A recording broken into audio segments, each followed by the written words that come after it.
नमस्कार मित्रों। मैं राजेश कुमार सिंह, राजेश जी की रेमेडीज़ में आप लोगों का स्वागत करता हूँ। मित्रों, इस बार रक्षाबंधन जो है का काफ़ी दुविधा है, कन्फ्यूज़न है लोगों को। तो चलिए, मैं आप लोगों की दुविधा जो है वो दूर कर देता हूँ।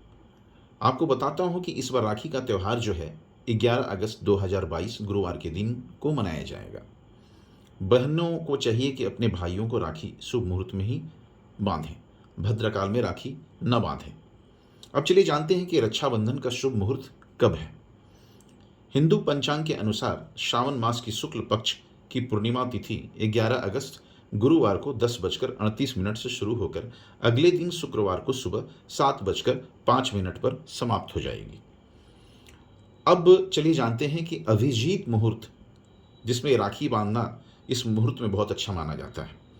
तो अभिजीत मुहूर्त जो है वो 11 अगस्त 2022 के दिन सुबह 11:37 से 12:29 तक रहेगा। फिर से सुनिए, 11 अगस्त 2022 के दिन सुबह 11:37 से 12:29 तक अभिजीत मुहूर्त रहेगा।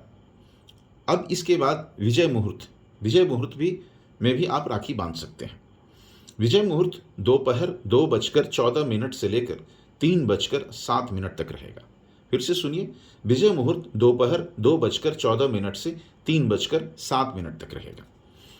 अब रक्षाबंधन पर भद्रा का साया, ये काफ़ी जो है आप लोग सुनते होंगे। तो इस बार 11 अगस्त यानी रक्षाबंधन पर पूरे दिन जो है भद्रा का साया रहेगा। पर आप इसके बारे में अच्छी तरह से पहले समझिए पहले, ठीक है ना, कि भद्रा आपको कब माना जाएगा पृथ्वी लोक पर, ठीक है ना। तो मैं इसके बारे में आप ध्यानपूर्वक इस वीडियो पे ध्यान दीजिएगा ताकि इसके बारे में आप जान सकिए। रक्षाबंधन के दिन आप काले कपड़े न पहने। जब आप भाई को टीका लगाती हैं तो ध्यान रखना है कि भाई का सिर रुमाल से ढका हो। यह ध्यान रखना है कि भाई का चेहरा दक्षिण दिशा की तरफ न हो। माथे के ऊपर जब आप चावल लगाते हैं तो उसमें टूटे हुए चावल न हो। टूटे हुए चावल अशुभ माने जाते हैं। राखी बांधते हुए इस बात का ध्यान रखें कि गांठ 3 होनी चाहिए। अब जानें कि 3 गांठ ही क्यों। पहली गांठ भाई की लंबी उम्र और सेहत के लिए बांधी जाती है। दूसरी गांठ भाई की सुख समृद्धि के लिए बांधी जाती है और तीसरी गांठ जो है रिश्ते को मजबूत करने के लिए बांधी जाती है। ये 3 गांठ का संबंध ब्रह्मा, विष्णु और महेश से भी है। अब पंचांग के अनुसार 11 अगस्त गुरुवार को चंद्रमा मकर राशि एवं भद्रा पाताल लोक में रहने से शुभ फलदायी होगा। ठीक है मित्रों, फिर से सुनिए, पंचांग के अनुसार 11 अगस्त गुरुवार को चंद्रमा मकर राशि एवं भद्रा पाताल लोक में रहने से शुभ फलदायी होता है।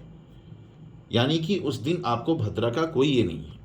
शास्त्रों के अनुसार जब भद्रा का वास मृत्यु लोक यानी कि पृथ्वी लोक में होता है तभी केवल वह अशुभ माना जाता है। पाताल लोक अथवा स्वर्ग लोक की भद्रा का वास शुभ फलदायी होता है। फिर से सुने मित्रों, पाताल लोक अथवा स्वर्ग लोक की भद्रा का वास शुभ फलदायी होता है। अब चलिए जानते हैं कि भद्रा को क्यों माना जाता है अशुभ। ठीक है, हिंदू पंचांग में कुछ समय ऐसा होता है जिसमें कोई भी शुभ कार्य करना वर्जित माना जाता है। ऐसे वर्जित समय को ही हम भद्रा कहते हैं। अब भद्रा है कौन? पुराणों के अनुसार भद्रा भगवान सूर्यदेव की पुत्री और राजा शनि की बहन है। शनि की तरह ही उनका स्वभाव बहुत कड़ा माना जाता है। भद्रा देखने में भयानक और अत्यंत विकराल बताई गई है। भद्रा के बारे में माना जाता है कि ये हर कार्यों में विघ्न पैदा करती हैं और उल्टा परिणाम देती हैं। इस दौरान विवाह, मुंडन, गृह प्रवेश, यज्ञ, यात्रा, त्योहार, नया कार्य की शुरुआत नहीं करनी चाहिए। परंतु मित्रों, मुकदमा, शत्रु दमन, राजनीतिक कार्य, युद्ध, ऑपरेशन, ठीक है, कोई सर्जिकल ऑपरेशन, वाहन खरीदना, ये सब कार्यों के लिए भद्रा शुभ माना जाता है। ठीक है, यहाँ पे भद्रा को शुभ माना गया। अगर फिर भी आपको कोई आशंका है तो आप यानी बहनें 11 अगस्त को सुबह उठकर भद्रा के 12 नामों का स्मरण करें तो भद्रा उन पर खुश हो जाएंगी। चलिए बताता हूँ भद्रा के 12 नाम। ठीक है, भद्रा के 12 नाम जो है धन्या, दधिमुखी, भद्रा, महामारी, खरानना, कालरात्रि, महारुद्रा, विष्टि, कुलपुत्रिका, भैरवी, महाकाली और असुर छकरी, भद्रा। ठीक है मित्रों, अब इसी के साथ हम आपसे निवेदन लेते हैं, फिर मुलाकात होगी अगले वीडियो में। और अगर आपको कुछ पूछना है तो कमेंट बॉक्स में आप लिखिए। धन्यवाद मित्रों। जय मां चामुंडे, जय महाकाल।